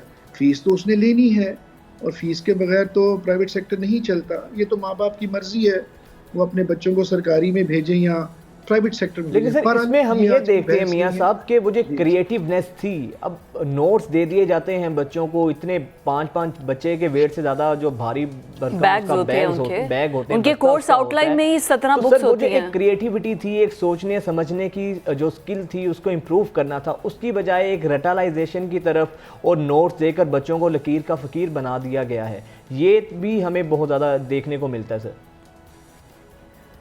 देखिए हमारे यहाँ तो सरकारी तौर पर रवायती तौर पर रटा बहुत ज़्यादा लगता है। बच्चा 1100 में से 1090 नंबर लेता है, लेकिन आप उसको कहें कि एक दरख्वास्त लिख के बता दे तो शायद वो दरख्वास्त ना लिख नहीं लिख सके। सकते, बिल्कुल। ये डायलेमा है हमारे यहाँ पे। टीचर भी वो अच्छा है जो मेहनत करता है, जिसकी इज्जत है। जो टीचर कमर्शियल होगा उसकी स्टूडेंट की नज़रों में उसकी कोई इज्जत नहीं होगी। तो ये मतलब ये बदस्तूर ये एक बहस चलती आ रही है हमारे मुआशरे में। लेकिन जो आपने रटे वाली बात की, मैं ये चाहता हूँ कि एक ही निसाब हो, प्राइवेट सेक्टर का भी वही निसाब हो और पब्लिक सेक्टर का भी वही निसाब हो। जी, तो एसएनसी जो है वो इसीलिए बनाया गया कि अमीर गरीब का फर्क कम कर दिया जाए सिंगल नेशनल करिकुलम। लेकिन सर अपने साथ नहीं है ना, आप प्राइवेट स्कूल्स में जाकर देखें, प्राइवेट स्कूल में वो कहते हैं कि हमने गवर्नमेंट ऑफ पंजाब से ये बुक जो ऑक्सफोर्ड की बुक्स लगा रहे हैं ये अप्रूव करवाई हैं। जो बेसिक के कोर्स आउटलाइन है वो उर्दू की, अंग्रेज़ी की, मैथ्स की, इस्लामियात की, सोशल स्टडीज़ की, ये बेसिक कोर्स आउटलाइन में तो है। लेकिन poem book, rhyme book, Urdu के अलग बुक्स और फिर उसके बाद स्टोरी बुक्स वो अलग हैं, ऑक्सफोर्ड की वो सारी बुक्स हैं। और वो कहते हैं कि हमने ये जो पंजाब गवर्नमेंट है ये टेक्स्ट बोर्ड से अप्रूव करवा के बच्चों को लगाई हुई है। तो फिर यकसा निसाब में तो हमारी गवर्नमेंट भी फिर एक पेज पर नहीं है।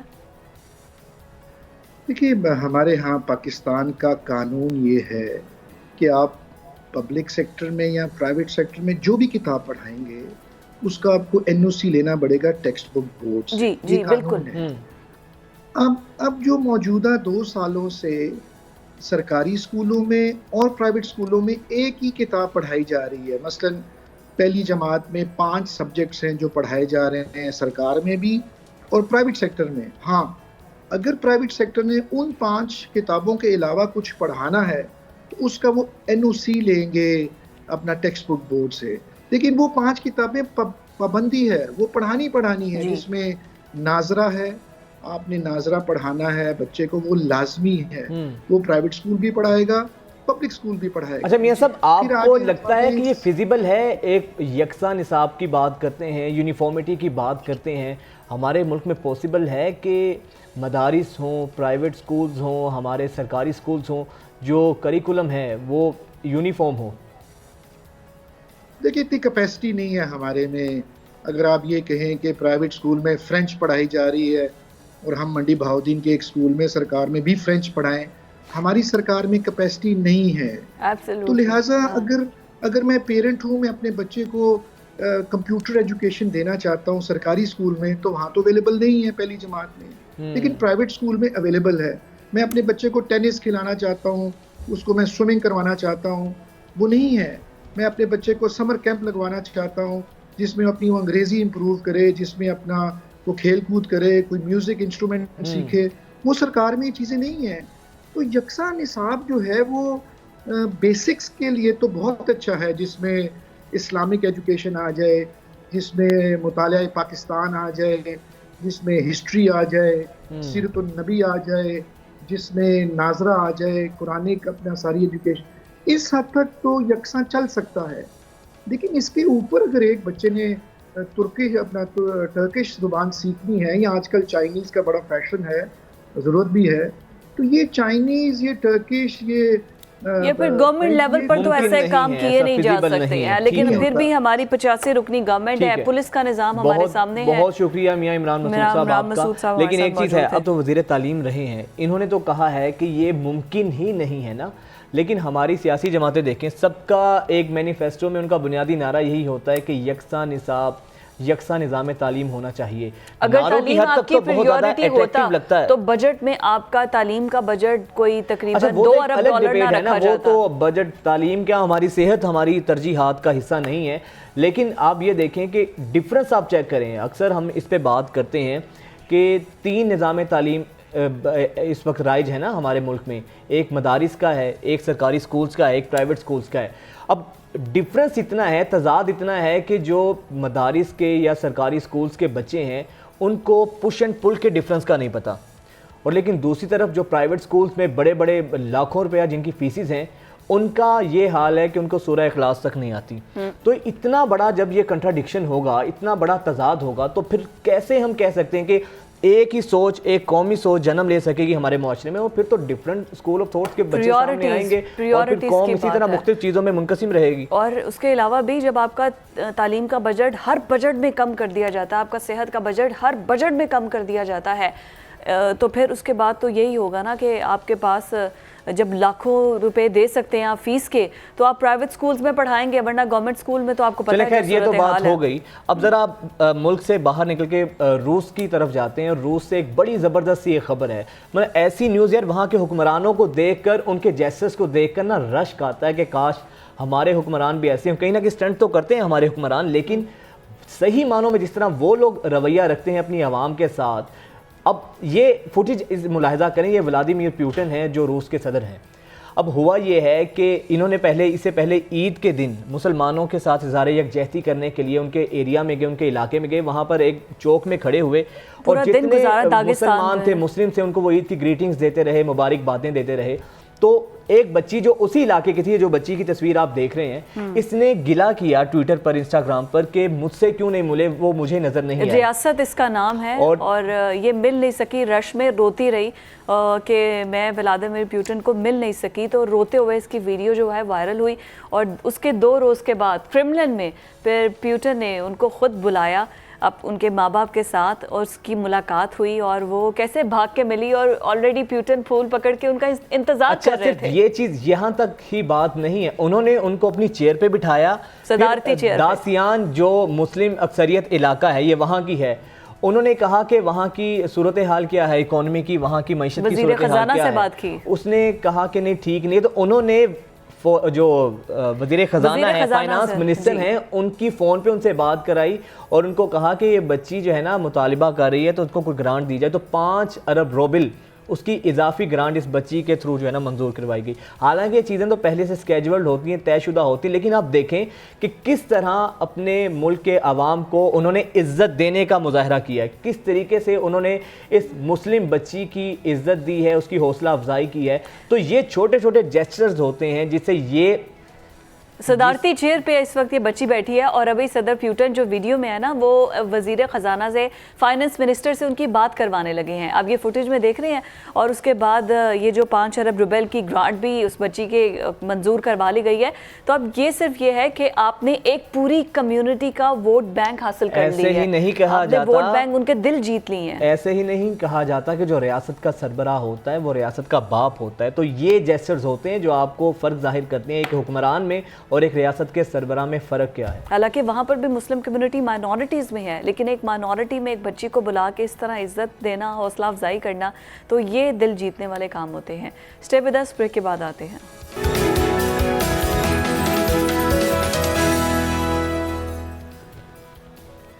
ब्रेक के बाद आपको खुशामदीद कहते हैं और कुछ पाकिस्तान की मुआशरत की बात कर लेते हैं। तो मुआशी सूरत हाल हमारे सामने है कि हमने आवाम को एक रिलीफ दिया, गवर्नमेंट की जानिब से आवाम को रिलीफ ये दिया गया कि पेट्रोल की कीमत 10 रुपये कम कर दी गई है। वेरी गुड, यहाँ तक तो गवर्नमेंट ने बहुत अच्छा काम किया है। बहुत से लोगों को रिलीफ मिला होगा। ये तो किया कि पेट्रोल की प्राइस कम कर दी, लेकिन अब ये पैसे वसूल किसी एंगल से तो करने थे, तो उसकी वसूली के लिए बिजली का यूनिट 5 रुपये महंगा कर दिया गया है, और अब फी यूनिट बिजली जो आपको मिलेगी, दस्तयाब होगी, वो 50 रुपये का एक यूनिट मिलेगा। अभी भी आप मुलाहिजा करेंगे ये तो अब 4 रुपये 96 पैसे इसके टैरिफ में इजाफा किया। अच्छा, आपने 4 पैसे बचा के 4 रुपये, वही 5 रुपये ही हो गया ना, 5 रुपये हो गए, लेकिन 4 पैसे बचाए हैं आपने। हुकूमत ने, ये भी उसकी मेहरबानी है कि पूरा 5 नहीं किया, 4 रुपये बचाए हैं। हुकूमत के हम बड़े शुक्रगुजार हैं। लेकिन आप ये देखें कि एक तरफ से हुकूमत रिलीफ देती है हमें, और दूसरी तरफ दूसरी चीज महंगी करके वो कम से कम चीजें, घर का बजट आपका फिर उसी चीज पे आ जाता है। अब ये लफ्जों का हेर फेर है महंगाई के हवाले से, लेकिन आम आदमी जो है, पहले ही बिजली के इतने भारी भरकम बिल्स आ रहे हैं, तो किस तरीके से एक एक आदमी को भुगतना पड़ेगा। खैर इसी सारी मौशी सूरत हाल पर बात करने के लिए माहिर मईशत डॉक्टर कैस असलम साहब हमारे साथ मौजूद हैं। बहुत शुक्रिया डॉक्टर साहब आपके वक्त का। सर उमूमी तौर पर सारी मईशत के हवाले से तो बात करेंगे, लेकिन सर ये इत्तफाकी है कि फ्यूल की अगर कीमतों में कमी की है तो दूसरी जानिब बिजली के यूनिट में इजाफा करके उसको बैलेंस कर दिया गया, या आप समझते हैं कि सोची समझी एक हिकमत अमली के तहत हुकूमत ने एक कदम अपनाया है? जी ऐसे ही है। देखें जो पेट्रोल की कीमतों को ऊपर नीचे किया जाता है ये सियासत है, मगर आप देखें LNG जो है वो कहीं आपकी बिजली पैदा करने में 30 रुपए का इजाफा करती है, जबकि पानी से बिजली पैदा जो है सिर्फ 7 रुपए में होता है। हम बड़ी इंटरेस्टिंगली बजाय अपनी सोर्सेज से बिजली पैदा करें, हम LNG से और बैरूनी जो हैं तेल से बिजली पैदा करते हैं। हमने ये जो है सर्कुलर डेट को भी लोगों पर डाल दिया है, तो लोगों पे तो ये बोझ डलेगा। आपके इन्वेस्टर्स भी पाकिस्तान के जो हैं उनको भी मुश्किल हो गई है इन्वेस्टमेंट करना, और लोगों को भी। और अभी आप देखिए कि ये अभी जून का जो बिल आया है वो वैसे ही ज़्यादा था, लोगों को 200-300 यूनिट ज़्यादा डाले हुए हैं। बिजली चोरों को ये पकड़ते नहीं है, फिर उसके बाद जो फ्री में इन्होंने मिनिस्टर्स को उनको दे दिए हुए हैं बिजली के फ्री यूनिट्स, उन पर हाथ डालते नहीं है, और बेचारी जो आवाम जो कि ऑलरेडी बिल दे रही है उस अच्छा, पर ये देखें ना कि 100 यूनिट जो बिजली का इस्तेमाल करता है, 100 यूनिट इस्तेमाल करने वाले का बिल होगा 1836, जबकि माहाना 200 यूनिट का जो टैरिफ इसको यूज़ करेगा उसका बिल 3700 से बढ़कर 4700 रुपये हो जाएगा। फिर 300 यूनिट के इस्तेमाल पर 6000 से बढ़कर 8000 रुपये तक बिल होगा, और इसके ऊपर टैक्सेस जो है ना वो अलग से हैं। अब अंदाज़ा लगाएं कि सर एक आम आदमी जिसकी एक लेमैन जिसकी तनख्वाह ही 25 से 30 हज़ार रुपये है, वो बिजली का बिल अदा करेगा, घर का किराया देगा, बच्चों की फीसेस देगा, सर वो कहाँ जाएगा? फिर वो चोरी करेगा। वाह, देखें बात यह है कि हाँ तो ठीक है, इन सारे जब हुकूमत खुद चोरी करती है, लेस्को खुद चोरी करता है, आपको ज़्यादा यूनिट्स डाल देता है। देखें ये आपने जो टैरिफ्स डाले कहे हैं ये तो बिजली के हैं ना, जिसके अंदर ये भी कहा गया है कि बिजली का जो इस्तेमाल है वो तो सिर्फ 25% है उस टैरिफ में। जब आप टैक्सेस को भी डाल देते हैं, फ्यूल एडजस्टमेंट को भी डाल देते हैं, तो ये कोई आपको 70 रुपए का यूनिट पड़ता है। ये 66 to 70 रुपीज़ का यूनिट पड़ रहा है अगर आप ये लोगों की जेब से जा रहा है। तो इसका मतलब ये है कि आपने कहा चोर को नहीं पकड़ते, चोर तो हुकूमत खुद चोरी करती है। पहले पार्लियामेंटेरियंस बिल नहीं देते और तगड़े लोग बिल नहीं देते, इंडस्ट्रियलिस्ट, वो सारा बिल जो है वो गरीब आदमी पे डाला जाता है, मिडिल क्लास पे डाला जाता है। और फिर अगर अपना ये जो है रेवेन्यू को पूरा करने के लिए आप इस दफ़ा तस्वीरें नहीं डाली मीटर्स की, रीडिंग्स की, और डाल दिया लोगों को 1.5 लाख रुपया आया है, जिसका 40,000 रुपये था बिल, उसका 80,000 रुपये आया है। तो जब हुकूमत खुद फोर्स करती है लोगों को चोरी करने में, तो फिर आपको पता होना चाहिए कि ये फिर लाइनमैन से लेके ये सारे चोरी करते हैं। ये सर करप्शन की ये दास्तानें कौन नहीं जानता। बिल्कुल ठीक है। डॉक्टर साहब मुझे ये बताइए कि अभी तो हमने ये बिजली की बात कर ली, लेकिन आप ये देखें ना, हुकूमत ने हमें 10 रुपये पेट्रोल रिलीफ भी दिया है, सस्ता कर दिया है, और कोई पता नहीं है कि अगले महीने में यही पेट्रोल 10 रुपये महंगा भी हो जाए। और बिजली के टैरिफ में तो ये जो इजाफा है ये तो वापस लेंगे नहीं, लेकिन पेट्रोल दोबारा से महंगा तो होगा। जी बिल्कुल ऐसे ही है। ये 15 दिन, हर 15 दिन के बाद पेट्रोल को बदलते हैं, और बिजली जो है वो एक दफ़ा ही बदल देते हैं कि जी इस सारे महीने में या इस 2 महीने में, और कभी कम नहीं हुए, ये कभी कम नहीं हुए, ये हर साल आगे से आगे जा रहे हैं।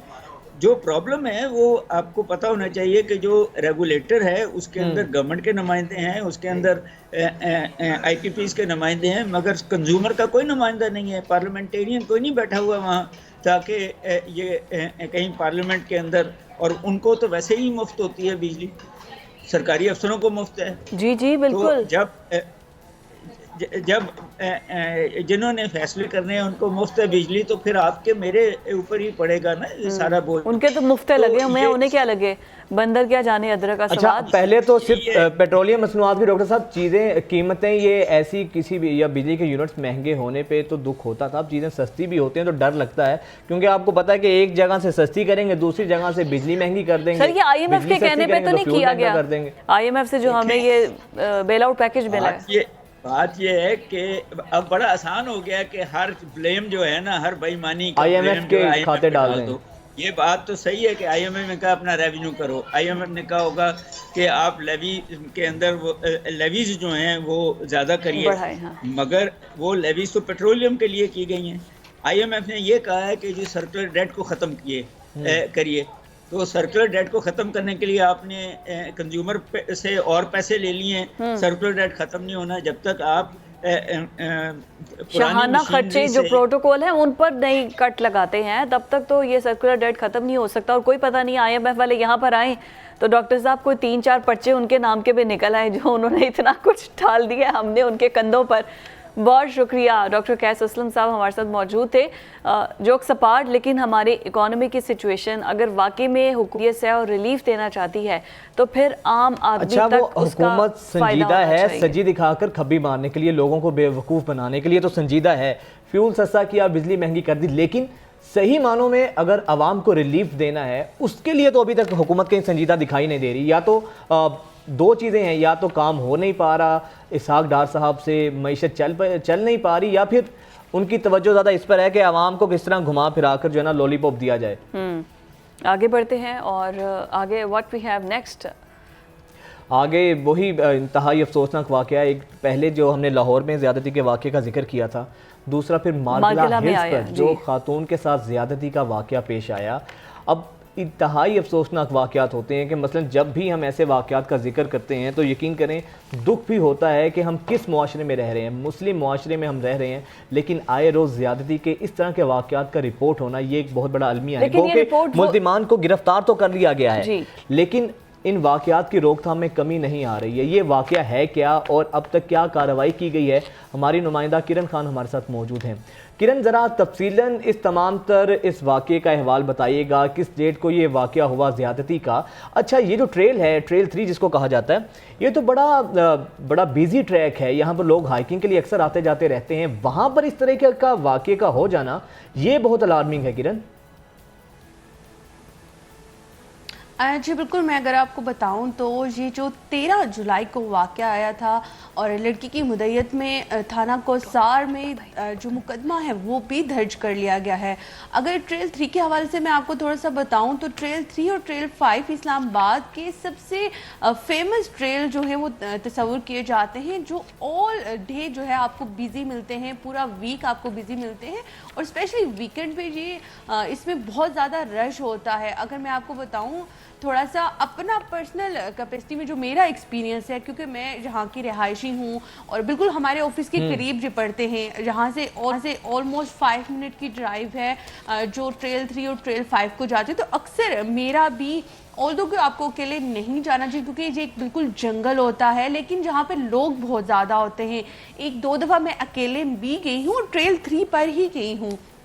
और जहाँ पे अगर मैं अपना पर्सनल एक्सपीरियंस बताऊँ तो जहाँ पे रेंजर्स होते हैं और पुलिस के लोग होते हैं जो मटर गश्त कर रहे होते हैं, हिडन कैमरास लगे हुए हैं और ड्रोन में भी सम टाइम आपकी जो है ना हो रही होती है। लेकिन जहाँ पे जो चीज़ है वो ये थी कि जो लड़की है वो शेहूपुरा के नवाही इलाके की रहायशी है और वो जहाँ पर आई थी उसको जॉब का झांसा दिया गया था और उसको कहा गया था कि आपको जो है ना हम जहाँ पर जॉब दिलवाई जाएगी, और मुलजिम ने उसे 80,000 अभी तक की जो इतलात हैं उसके मुताबिक 80,000 रुपये भी लिए। और जब वो जहाँ पर आई तो उसको कहा गया कि आपको सीनियर ऑफिसर से मिलवाने के लिए जो है ना ट्रेल 3 पर लेके जाया जा रहा है। और लड़की ने जो मुकदमे में दर्ज करा उसने कहा कि जहाँ पर जो है गन पॉइंट पर लेके जाके जंगल में जो है मेरे साथ ज्यादती की गई है। लेकिन जो पुलिस तर्जुमान की इब्तदाई रिपोर्ट है जो अभी तक आई है सामने, उनके मुताबिक कहना है कि लड़की के साथ किसी किस्म की ज्यादती नहीं हुई है और वो कोई सामने, ये बिल्कुल मैं इसी की तरफ किरण आना चाह रही थी कि अभी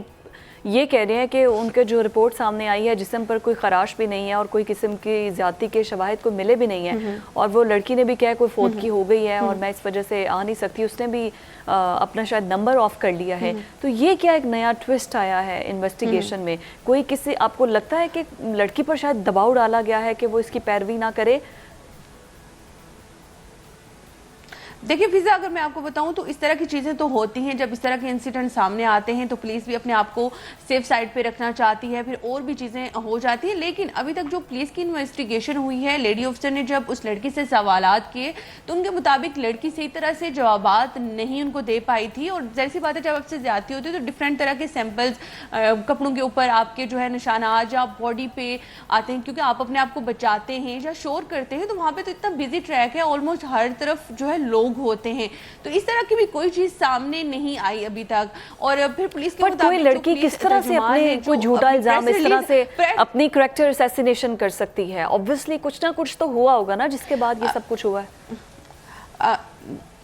जी फिजा, अगर इसके बारे में मैं आपको बताऊं तो अभी तक की जो रिपोर्ट है उसके मुताबिक जो सामने आ रहा है कि मुल्ज़म और मुद्दई जो हैं ये पुराने दोस्त हैं। इनके बीच में शायद कोई झगड़ा हुआ है या लड़ाई हुई है और उसके बाद शायद ये बात इस तरीके से आगे जो है जा रही है।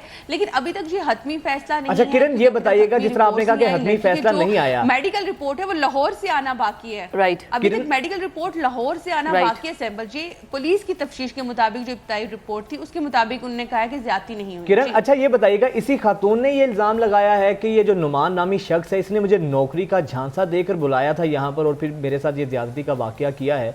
तो पुलिस का अब तक की जो इब्तदाई तहकीकात हैं, पुलिस का क्या कहना है? क्योंकि अक्सर ऐसा भी होता है कि खवातीन जो हैं ब्लैकमेलिंग भी करती हैं, तो दूसरा कई दफ़ा होता है कि कहानी का दूसरा एक एंगल भी खुलकर सामने आता है। तो इसके हवाले जिस तरह अभी चीज़ें सामने आ रही हैं, खातून का नंबर ऑफ है, वो तफ्तीश में ताउन नहीं कर रही है, तो ये तो मजीद शकूक व शुबात को जन्म दे रहा है मामला।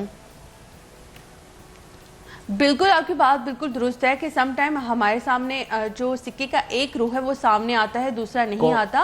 तो पुलिस का कहना है कि हम बिल्कुल ही फेयर जो है तहकीकात कर रहे हैं, हम किसी एक की साइड पे नहीं लेंगे। जो लड़की के साथ उनने अभी तक की है उसमें वो कह रहे हैं कि लड़की जो है आगे से हमें उस तरीके से रिस्पॉन्स नहीं कर रही, ना वो बता रही है। और वो लड़के के बारे में जब पूछा गया तो उसके जिसके ऊपर इल्ज़ाम लगाया गया है मुबैना तौर पर, उसके ऊपर उनकी एज जो है वो 32 साल है और वो एक ग्रेड 16 के सरकारी मुलाजिम भी है। और लड़की जो है अभी तक वो उस चीज़ में पहले उनका नाम भी नहीं बता रही थी कि वो कहाँ का रिहायशी है, क्या करता है, क्या नहीं करता। तो ये तो कल अर्ली मॉर्निंग में पुलिस ने जो है 3 दिन के बाद उस जो मुतलका शख्स है उसको गिरफ्तार किया है। उसका फ़ोन का जो डेटा लिया गया उसके मुताबिक भी जो है इनके आपस में पुरानी दोस्ती, वो कह रहे हैं कि हमें शायद मिले हैं कि ये पुराने दोस्त थे और एक दूसरे को पहले से जानते थे और इनके साथ जो है इनके आपस में रिलेशन थे और ये चीज़ इस तरह से नहीं हुई। तो ये अभी इन्वेस्टिगेशन होना बाकी है कि आया यहाँ पे लड़की के ऊपर जो है इल्ज़ाम लगाया जा रहा है जब वाकई ही लड़की के साथ ऐसा हुआ है, क्योंकि ये एक बहुत बड़ा इल्ज़ाम होता है, इस तरीके से अपने ऊपर कोई लगाता भी नहीं है। लेकिन अब ये डिपेंड करता है कि पुलिस कितना जल्दी इस केस को इन्वेस्टिगेट करती है, पता चल जाएगा। बहुत शुक्रिया किरण खान इस्लामाबाद से हमें रिपोर्ट कर रही थी के हवाले से। ब्रेक के बाद वापस आते हैं।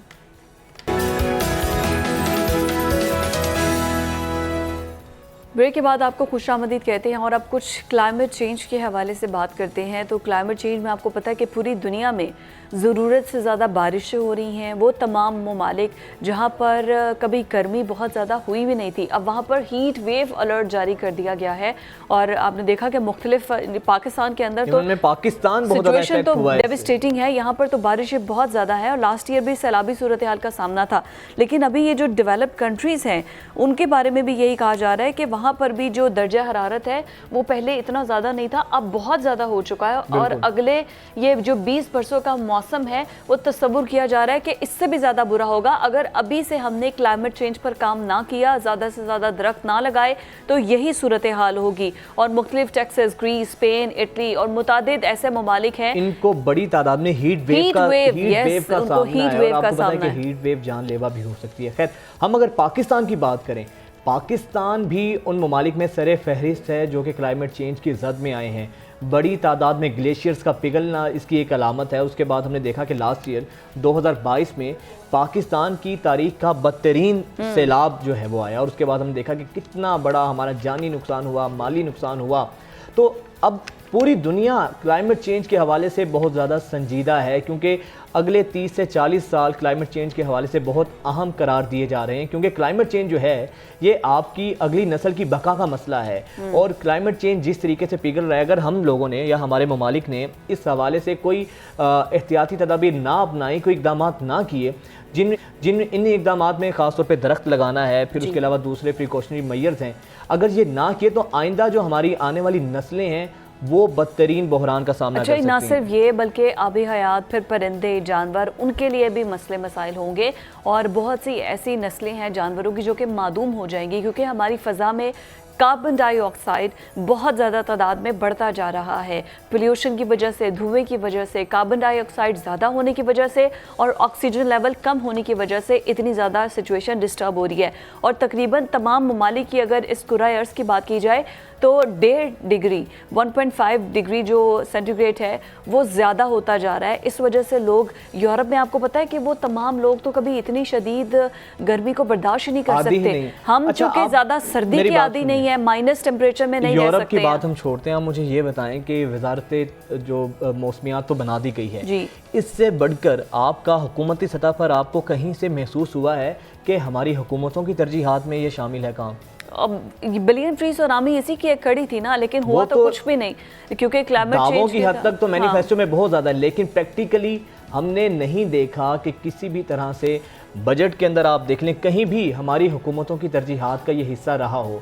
तो ये एक बहुत बड़ा अलमिया है, और हमारे कुछ वज़रा इस पर बहुत ज़्यादा बात तो करते आए हैं, लेकिन अभी तक बिल्कुल भी इस चीज़ के हवाले से कोई ठोस इकदाम जिसको कहते हैं क्लाइमेट चेंज को लेकर नहीं हुए, क्योंकि ये हमारी हुकूमतों की तरजीहात में शामिल नहीं है। अगर जितना जल्दी हमारी हुकूमतें या हमारे हुक्मरान इस चीज़ का इदराक कर लेंगे, उनको इस चीज़ का तदारुक हो जाएगा, तो उतना ही हमारे लिए बेहतर है। बिल्कुल इसी तरह से है। अब आगे बढ़ते हैं, आगे बढ़ते हुए कुछ स्किन रिलेटेड इशू की बात करते हैं कि तमाम लोगों को मुख्तलिफ़ किस्म के ना स्किन के इश्यूज़ होते हैं, और स्पेशली आपको पता है कि एक्नी के बहुत ज़्यादा होते हैं। लेकिन हिजामा एक ऐसी चीज़ है जो कि सुन्नत रसूल सल्लल्लाहु अलैहि वसल्लम भी है, और दूसरा ये कि आप ये देखिए कि उसमें हर बीमारी के लिए शिफा है। लेकिन ख़ास तौर पे मैंने स्किन का इस वजह से किया कि लोग ये सोचते हैं कि शायद अगर स्किन का हिजामा करेंगे, क्योंकि जिस भी हिस्से का करना है, अगर स्टमक का करना है तो वहाँ पर कप्स लगा के गंदा खून निकाला जाता है, और बैक का करना है तो वहाँ से जो टॉक्सिक होता है ब्लड उसको निकाला जाता है। तो स्किन से ऐसा थोड़ी होता है कि स्किन में जो है वो कप्स लगेंगे और ब्लड निकालेगा। लोग बड़े कंफ्यूज होते हैं। अच्छा, इस हिजामे के हवाले से इसके 2-3 फवाइद हैं। अब तो खैर पाकिस्तान में इस पर बहुत ज़्यादा काम हो रहा है।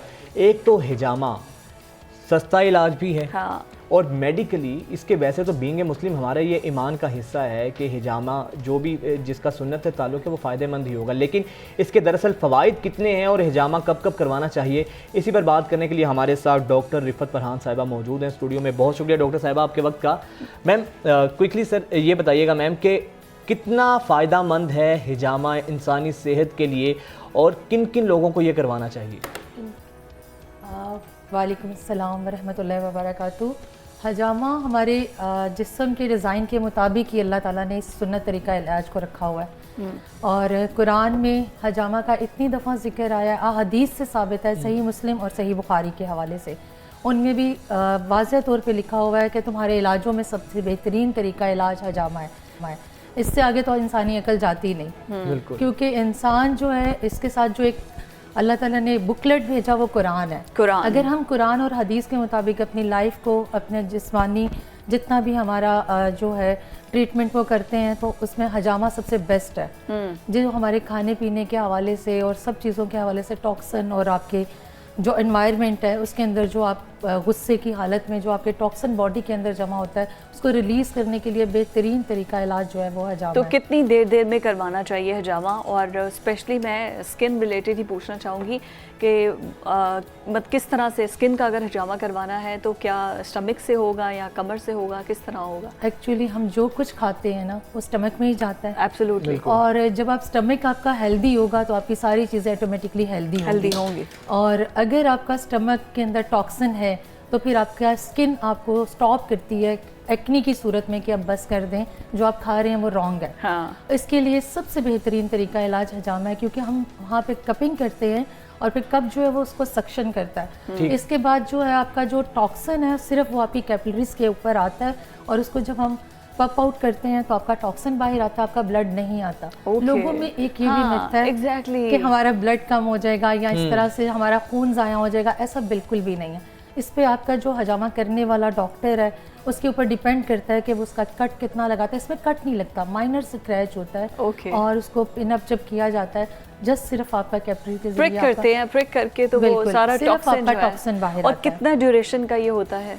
20 to 40 मिनट्स का, और नॉर्मली जो आपके सुन्ना पॉइंट्स लिखते हैं वो 7 to 9 कप्स का होता है। और मर्द और ख़वातीन दोनों को करवाना चाहिए? बिल्कुल करवाना चाहिए, क्योंकि हदीस में लिखा हुआ है कि तुम्हारे लिए, इसमें डिफाइन नहीं किया गया कि मर्द करवाएं या अच्छा, ये एक तो उनको तो करवाना ही चाहिए जिनके स्किन के इश्यूज होते हैं, वैसे सेहत के मसाइल होते हैं, लेकिन जो लोग बज़ाहिर फिट हैं, तंदुरुस्त हैं, क्या उन लोगों के लिए भी ये फ़ायदेमंद है? आप बज़ाहिर फिट और हेल्दी किसको कहते हैं? उसको कहते हैं ना जिसमें टॉक्सिन ना हो बेसिकली। लेकिन जब आप गुस्सा करते हैं, गुस्सा इस्लाम में हराम है, और एक हेल्दी बॉडी कभी भी गुस्से को अपनी बॉडी के अंदर नहीं ले सकती है। वो जब टॉक्सिन बनेगा तो वो हेल्दी नहीं रहेगा, ठीक है, गुस्से से। और क्योंकि जब आप टॉक्सिन फ्री बॉडी के साथ चलते हैं तो वही एक हेल्दी बॉडी है। तो हजामा सबसे बेहतरीन तरीका इलाज है टॉक्सिन रिलीज़ करने का। इससे ना आपके आंसुओं से ये निकलता है टॉक्सिन आपकी बॉडी का, ना आपके यूरिन के जरिए पास आउट होता है, ना एक्सरसाइजेस से होता है, क्योंकि जब आप ये करते हैं सिर्फ वो उसको मैनेज करता है आपके टॉक्सिन को, लेकिन उसको निकलता है हजामा के जरिए। अच्छा, ये कितना टाइम पीरियड में लेना चाहिए हजामा? साल में कितनी दफ़ा करवाना चाहिए या महीने में कितनी दफ़ा करवाना चाहिए? आफ्टर 4 मंथ करवा लेना चाहिए। अच्छा, क्योंकि हम जो खा रहे हैं उसमें सारा आप देख लें केमिकल बेस्ड है, और कितने फ्री रेडिकल्स हैं जो हमारी बॉडी में घूमते हैं, जिससे आपके इतने बड़े बड़े प्रॉब्लम क्रिएट होते हैं।